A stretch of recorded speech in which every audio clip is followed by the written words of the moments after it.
Bonjour monsieur le député, Bonjour. bienvenue dans la matinale de CNews. La police nationale, on le disait, est en deuil. 4 personnes, dont 3 jeunes policiers de 24 et 25 ans, Manon, Steven et Paul, sont morts dans une collision entre un véhicule de police et une autre voiture qui, selon les premiers éléments, arrivait en contresens dans la métropole lilloise.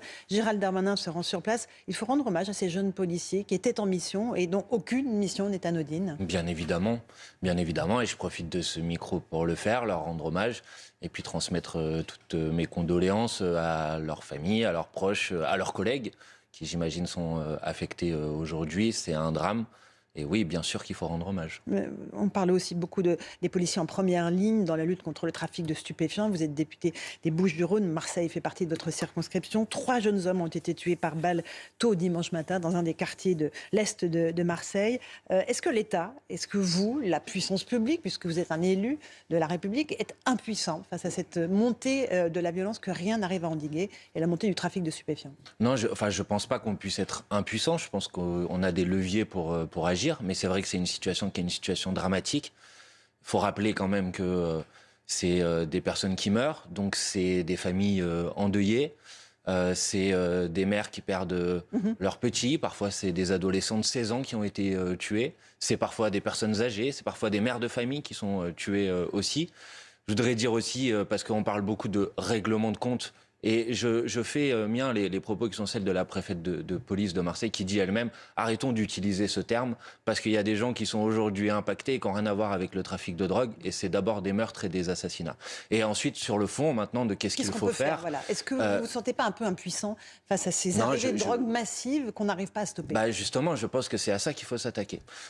Et je pense qu'on utilise, de mon point de vue, pas de manière suffisante les bons moyens d'action. Et les bons moyens d'action, c'est de remonter les filières, c'est donc d'investir et de créer davantage de postes et de donner davantage de moyens à la police judiciaire pour qu'elle puisse faire ce travail d'enquête. C'est rétablir les effectifs de douane qui ont été supprimés. Quand vous savez que sur le port de Marseille, je crois qu'il y a un conteneur sur 10 000 qui est examiné. La drogue, elle arrive bien par quelque part. Mais c'est aussi faire en sorte d'avoir des mesures d'accompagnement. Je veux le dire ici, il y a des collectifs de familles de victimes qui se sont montés, qui disent par exemple, quand vous avez un jeune aujourd'hui qui veut sortir d'un réseau, il faut qu'il puisse être protégé, qu'il puisse être mis de côté pour pas subir ensuite des représailles. Voilà, il y a beaucoup de choses à faire sur le sujet et je pense qu'on peut faire davantage que ce qu'on fait aujourd'hui. Éric Ciotti affirme qu'il y a un lien entre immigration et délinquance. Il dit dans les réseaux de trafiquants de drogue, ce dont on parle, l'utilisation de mineurs étrangers qui servent de guetteurs dans les quartiers devient extrêmement fréquente. Vous le constatez, ça aussi? Écoutez, franchement, la plupart des gens, moi je sais pas, je connais pas l'identité de toutes les personnes qui ont été tuées ou de toutes les personnes qui sont arrêtées par la police, mais je crois que la plupart ont la nationalité française, donc il faut pas raconter n'importe quoi. Si maintenant on veut s'attaquer à ce fléau, parce que c'est un fléau, alors je pense qu'il faut se poser la question de comment on remonte les filières. Et au sommet de la chaîne, il y a des grands trafiquants qui généralement sont des trafiquants qui ont la nationalité française. Comment on fait pour les attaquer? Ils ne sont pas en métropole. Eh ben justement, mais regardez par exemple, quand il y a eu le déclenchement par la Russie de la guerre en Ukraine, on a dit on va saisir les avoirs des oligarques russes qui sont sur le territoire national. Pourquoi on ne saisit pas les oligarques des grands trafiquants qui se réfugient à l'étranger? Et puis à un moment, il faudra quand même le dire, il va falloir ouvrir le débat en France sur la question de la légalisation du cannabis, parce qu'aujourd'hui vous avez des effectifs de police qui sont utilisés pour aller sanctionner des petits consommateurs, mais pas suffisamment de moyens qui sont mis pour remonter les filières, pour lutter contre le trafic d'armes. Comment ça se fait qu'on retrouve une Kalachnikov maintenant comme si on allait au supermarché pour la trouver? Ça, c'est un travail d'investigation à faire. Donc je pense que ce débat, il faudra l'ouvrir. On a la législation la plus répressive en France et on est là où on consomme le plus. Donc là, il y a quand même un problème. Mais vous ne pensez pas justement que le problème, ce sont les consommateurs et que c'est eux qu'il faut aussi responsabiliser en leur disant attention, si vous achetez ça, vous cautionnez toutes ces filières mafieuses. Mais c'est ce qu'on fait depuis des années et des années, Laurence Ferrari, ça n'a pas fonctionné. Je veux dire, la prohibition, elle a montré son échec. Je parle du point de vue du cannabis. Bien évidemment qu'un consommateur, quand il fait ça, il participe à ce réseau. Mais je pense que c'est la mauvaise solution de fonctionner comme ça. Je pense qu'au contraire, le débat, il doit s'ouvrir sur la question de la légalisation, y compris parce que ça sera plus efficace pour mener et mettre en place des politiques de santé publique et que ça permettra de tarir un certain nombre de réseaux et de concentrer nos moyens sur les réseaux d'autres drogues, sur les réseaux de trafic d'armes, de trafic d'êtres humains, qui sont des une mafia organisée à l'échelle internationale et sur lequel on a besoin de mettre des moyens d'enquête et d'investigation. Revenons-en à l'immigration, puisqu'Éric Ciotti en parlait longuement hier. Les Républicains tentent de faire pression sur le gouvernement en présentant 2 propositions de loi avec un texte dur, pouvoir déroger au droit européen, soumettre la politique migratoire à un référendum, rétablir le délit de séjour clandestin abrogé il y a 10 ans, limiter l'aide médicale d'État. Vous comprenez cette démarche des Républicains qui tentent de faire pression sur le gouvernement? Non, ils tentent surtout de faire diversion. Pourquoi? Parce qu'ils ont été complètement divisés dans la bataille sur les retraites. Ils ont été incapables d'avoir une position qui soit une position unie. Et donc, ils trouvent le plus petit dénominateur commun entre eux pour essayer de donner le sentiment qu'ils sont... sur les retraites, parce qu'une partie Mais est d'accord avec vous. j'ai pas dit que ça m'allait pas. J'ai juste constaté que c'était le cas. Écoutez, franchement, le problème aujourd'hui du pays, je l'assume et je le dis, je pense que le problème aujourd'hui du pays, c'est pas l'immigration. Le problème du pays, c'est les problèmes de pouvoir d'achat. C'est des gens qui ont vu leurs revenus baisser relativement à l'inflation. C'est des gens, il y en a plus de 40% qui se privent aujourd'hui en matière d'alimentation, par exemple. C'est des gens qui arrêtent de se soigner. C'est des services publics qui sont à l'arrêt, qui sont exsangues. Vous allez dans notre système de santé, tout le monde pourra le constater. Ça, c'est la difficulté principale. Pour le reste, reprendre les propositions et faire un copier-coller du programme de Marine Le Pen, franchement, je trouve que c'est pas à la hauteur de ce que devraient normalement être les Républicains, c'est-à-dire un parti de gouvernement sérieux. Alors justement, vous dites qu'il y a des Français, et les Républicains le notent, qui ne peuvent pas se soigner, qui n'ont pas les moyens de se soigner. Ils mettent ça évidemment en rapport avec l'aide médicale d'État. Certains étrangers en situation illégale ont les moyens de se faire soigner par l'État français. Oui, mais alors, justement, normal, regardez, précisément, je disais, c'est des copier-coller des propositions de Marine Le Pen. C'est le cas, par exemple, sur l'aide médicale d'État. Et il faut que tout le monde comprenne ici que quand une personne est sur le territoire national, qu'elle ait des papiers ou qu'elle n'en ait pas, si elle est porteur d'un virus, on a tous intérêt à ce qu'elle soit soignée. Parce que si elle n'est pas soignée, alors c'est une maladie qui peut se propager, et qui peut se propager sur quelqu'un qui, lui, est en situation régulière. Donc c'est précisément sur cet exemple-là le contre-exemple parfait de la mauvaise mesure. C'est-à-dire donner le sentiment qu'en coupant l'aide médicale d'État, on va rendre service au pays. Non, on va mettre le pays en difficulté. On va faire peser sur les Françaises et les Français. Non, je crois pas. Non, mais attendez, je crois pas qu'il y ait une personne qui parte de chez lui en se disant « Ah, il y a l'aide médicale d'État, donc je vais aller dans tel ou tel pays. » Ah bon? Les parcours d'immigration, Laurence, ça fait partie quand même de l'attrait qu'a notre pays pour les franchement, étrangers. les parcours d'immigration sont des parcours extrêmement complexes, avec des gens qui passent dans 2, 3, 4 pays, au gré malheureusement d'ailleurs des réseaux qui les trimballent d'un pays à l'autre, parfois dans des situations extrêmement difficiles. Regardez les gens, quand ils passent en Libye par exemple, à quoi ils sont confrontés. Donc je ne crois pas qu'ils regardent s'il va y avoir l'aide médicale d'État, parce qu'ils ne savent pas où ils vont aboutir. Mais précisément, comprenez, j'essaye vraiment de faire comprendre aux gens que supprimer l'aide médicale d'État est une absurdité d'un point de vue sanitaire, que ça va mettre des gens en danger, que ça va nous mettre tous en danger. Donc c'est précisément une très mauvaise mesure. Mais justement, vous évoquez ces réseaux mafieux, ces passeurs qui abusent de ces migrants. Ne faut-il pas justement envoyer un signal de dire voilà, on ne peut plus venir dans notre pays, de façon à protéger ces gens-là de l'exploitation et de la misère dans laquelle ils se retrouvent sur notre sol? Justement, c'est un peu, c'est pas du tout le même sujet, mais c'est un peu la même discussion qu'on avait tout à l'heure sur le trafic de drogue.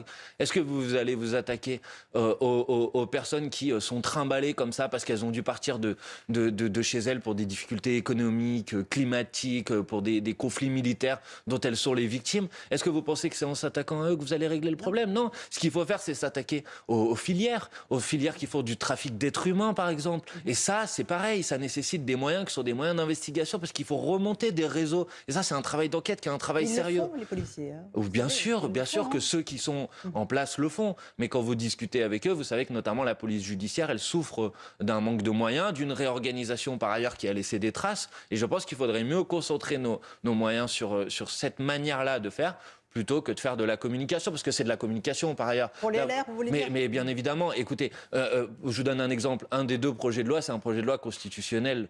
Un projet de loi constitutionnel, pour qu'il puisse être adopté en France, il faut qu'il soit adopté par référendum. Tout le monde sait très bien qu'il n'aboutira pas. C'est pas les Républicains qui ont le pouvoir de déclencher un référendum. De toute façon, tout le monde a beaucoup de mal à déclencher un référendum, comme vous le savez. Je sais, mais c'est bien ce que je vous dis. Le président de la République est le seul qui a le pouvoir de convoquer ce référendum. Donc vous voyez bien qu'il ne va pas le faire. Donc la proposition des Républicains est un exercice de communication. Encore un tout petit mot du Parlement qui va peut-être étudier la proposition sur l'IOT pour abroger la réforme des retraites. Ça sera étudié le 8 juin. Vous souhaitez évidemment que ce texte soit mis au débat, mis au vote dans l'hémicycle, mais ce n'est pas du tout ce que souhaite le gouvernement qui tente absolument de l'empêcher par le biais de l'article 40 qui stipule qu'on ne peut pas adopter un amendement qui plombe... Qui crée une charge, c'est l'argument qu'ils utilisent. Voilà. Mais c'est absurde. Pourquoi ? Mais d'abord parce qu'eux-mêmes, les macronistes ont déposé ces derniers mois à l'Assemblée nationale un certain nombre de propositions de loi qui créent une charge financière et ils n'ont pas été jugés irrecevables parce que c'est le principe. Il y a une initiative parlementaire qui est accordée aux députés qui peuvent faire des propositions de loi et c'est le cas de cette niche Lyotte. Et d'ailleurs, le bureau de l'Assemblée nationale s'est déjà réuni et a déjà dit que cette proposition de loi était recevable. Écoutez, la réalité, c'est que le gouvernement, le pouvoir en place aujourd'hui, sait qu'il est minoritaire. Et a peur du vote des parlementaires, comme il a peur d'ailleurs du vote des Français, et donc il a refusé, on en parlait, d'avoir eu recours au référendum sur ce sujet. Parce que cette réforme, elle est rejetée par une majorité des Français, parce que cette réforme, elle est rejetée par l'ensemble des organisations syndicales, et qu'on va avoir une opportunité de voter le 8 juin. Moi, j'appelle tous les députés à voter l'abrogation de ce texte de loi, et j'appelle celles et ceux qui nous écoutent à manifester, puisqu'il y a une journée de manifestation le 6 juin, parce que c'est le succès de la journée du 6 juin qui permettra de remporter le vote du 8 juin. À manifester dans le calme, évidemment, comme toujours, pacifiquement. Comme toujours, moi j'ai toujours appelé... les violences moi j'ai toujours appelé... parfois en tête de cortège, parfois en tête Écoutez, moi j'ai toujours appelé les Françaises et les Français à manifester calmement, bien évidemment. Mais il faut aussi que le pouvoir en place comprenne que s'il coupe... Il y a toujours un mais avec vous. En fait. Non, il n'y a pas de mais. Si, là vous venez de me le dire. On appelle à manifester pacifiquement, mais... Alors, je vais enlever le mais si vous voulez regarder. Mais... Non, j'ai jamais dit mais. C'est pas grave. Non, mais d'accord, mais expliquez-vous. Je pense que c'est assez clair de dire j'appelle les gens à manifester dans le calme, et je ne suis pas d'accord avec l'utilisation de la violence. Ok. Non, là, oui, d'accord. Non, mais là, vous voyez. Okay. Mais le mot mais, il est dans le dictionnaire. On a encore le droit de l'utiliser. On est d'accord. Non, je sais pas. C'est vous qui me dites. La condamnation de la violence avec le mais, en fait, elle est difficile. Mais alors, je vais arrêter d'utiliser mais, si vous voulez. Donc, je ne sais pas quel mot je peux utiliser. J'ai quand même le droit de dire que quand le pouvoir en place coupe peu à peu tous les canaux démocratiques qui permettent de régler une situation de blocage politique comme celle à laquelle on assiste aujourd'hui. Qui a fait obstruction à l'Assemblée ? Le gouvernement, en utilisant l'article 47.2 de la Constitution. En déposant des milliers d'amendements. D'accord, mais qui a limité... Donc c'est vous. Laurence Ferrari, qui a limité le temps de débat à 15 jours ? C'est moi ? Non, mais c'est vous qui avez fait obstruction. Non, mais qui a limité le temps de débat à 15 jours ? Ok. Donc vous avez fait répondez à ma question. Et maintenant vous dites il faut voter. C'est le gouvernement, vous êtes d'accord ? On aurait pu tout à fait décider que le débat allait durer 1 mois, 2 mois, 3 mois. Qui a coupé tous les canaux d'expression démocratique ? Qui a refusé d'avoir recours au référendum ? Qui a empêché les députés de voter ? C'est pas moi qui a empêché les... Le Conseil constitutionnel, c'est pas le gouvernement. Non, qui a refusé d'avoir eu recours au référendum ? C'est le président de la République qui aurait tout à fait pu décider tout seul de le déclencher. Le Conseil constitutionnel, il a rétoqué le référendum d'initiative partagée. Ça, c'est autre chose. C'est pas moi non plus qui ai décidé d'avoir eu recours à l'article 49.3 de la Constitution pour empêcher les députés de voter. C'est le président de la République et la première ministre. C'est pas moi qui m'apprête à empêcher ou à chercher tous les moyens possibles pour empêcher la proposition de loi d'abrogation d'être discutée à l'Assemblée nationale. C'est le gouvernement et le président de la République. La petite musique que vous faites entendre, c'est il y a une violence de l'État contre nous, donc du coup, on légitime la violence. Non, je dis pas ça. Je dis que dans une démocratie, les points de blocage, quand il y a une opposition entre ce que veut faire le pouvoir et une majorité de la population, la bonne manière de le régler, c'est par la démocratie. Donc c'est par le vote des parlementaires, le vote des citoyennes et des citoyens. C'est comme ça qu'on règle le problème. Sinon, et dire ça n'est pas une justification de quoi que ce soit, sinon vous avez des gens qui disent ça sert à rien, j'ai manifesté pacifiquement, j'ai l'impression que j'ai pas entendu, on me demande pas mon avis, ils votent contre moi. À la fin, qu'est-ce que je fais ?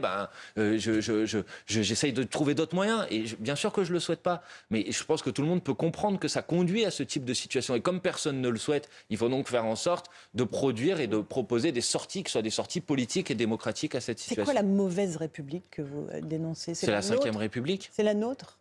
Ce sont nos institutions. C'est les institutions de la Ve République, bien évidemment, oui. Quand Jean-Luc Mélenchon dit « Ah bah, la mauvaise République », j'ai entendu des gens dire « Oh mon Dieu, mais Jean-Luc Mélenchon, ça fait depuis 20 ans qu'il est opposé à la Ve République, il faut se réveiller ». Ça fait plus de 40 ans qu'il vit de cette République en même temps, hein. Et alors? Non, non, mais voilà. Parce qu'il est élu c'est de assez la rigolo, quand 5e même. République. De toute façon, je C'est vais vous assez dire, pour rigolo. passer à la 6e République, il faut bien prendre le pouvoir dans le cadre des institutions de la 5e République. Donc oui, nous sommes opposés à la 5e République. Et je pense que la situation à laquelle on assiste depuis plusieurs mois devrait faire réfléchir tout le monde. Quelles sont ces institutions qui permettent à un homme seul d'imposer une réforme que personne ne veut? Quelles sont ces institutions? Est-ce qu'on pense que c'est des institutions qui sont bonnes? Franchement, c'est des institutions qui sont issues d'un temps, qui ont une histoire, pourquoi pas? Mais Ah est-ce oui. Non, c'est pas qu'aujourd'hui... pourquoi pas qui ont une histoire. Non, mais ce que je veux dire, c'est qu'au moment où elles étaient mises en place, moi, j'y étais pas né, hein, mais elles avaient sans doute un certain nombre de justifications. Mais aujourd'hui, la société, elle a bougé. Les choses, elles ont évolué. On a besoin de reconstruire des institutions. On voit bien qu'on est dans une crise politique, qu'il y a plein de gens qui vont plus voter, qui se sentent pas représentés. Ces questions-là, si on veut faire en sorte d'y répondre positivement, c'est la proposition que nous formulons. Il faut qu'on réécrive ensemble les règles du jeu. C'est ce que nous proposons, une assemblée constituante pour écrire les institutions de la 6e République. Et des gens qui parfois ont recours à la violence parce qu'ils se sentent peut-être absolument coincés. Est-ce que la violence des mots précède la violence, n'engendre pas cette violence dans la rue ou physique? Ça dépend lesquels, mais Je si vous pense faites notamment à référence... l'agression d'une petit-neveu de Brigitte Macron, Monsieur Trogneux. Ben, elle est intolérable, cette agression, et je pense que ça a été dit par tout le monde. Mais je ne crois pas que les personnes qui ont agressé le petit-neveu de M. Macron aient fait référence à des propos qui avaient été Non. Quand on prononcés chante par telle ou telle Macron, personne. on peut te décapiter. Quand on est un député de la France Insoumise, évidemment, on se dit que les mots... Non, il n'y a sens. pas de député de la France Insoumise qui ont...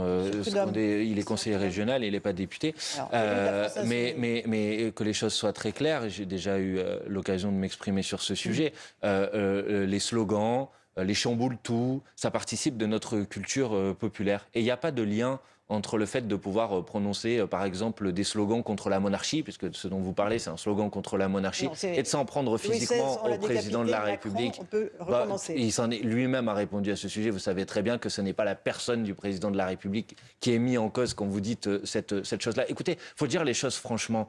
L'incitation à la haine ou l'incitation à la violence, c'est un délit dans notre pays. Donc si des gens considèrent que tel ou tel slogan est une incitation à la violence, qui portent plainte, mais ils ne le font pas. Et vous savez pourquoi ils ne le font pas? Parce qu'ils savent très bien que la justice ne condamnera pas ça comme une incitation à la violence. Parce que ça participe de notre culture populaire, rebelle. On utilise des Donc slogans. c'est acceptable, voilà. On peut Non, dire, c'est pas Macron, acceptable. on va les tuer, c'est acceptable. Non. Ce qui est inacceptable, c'est les faits, les actes. Les actes de violence, ils sont inacceptables. Et à la France Insoumise, vous ne trouverez pas une seule personne pour vous dire que ces actes sont acceptables. Et il faut distinguer ce qui est de l'ordre des actes qui sont commis et ce qui est de l'ordre du débat politique et du débat public. Manuel Bompard était notre invité ce matin. Merci d'être venu à vous. dans la matinale de CNews. À vous, Romain Desarts, pour la suite.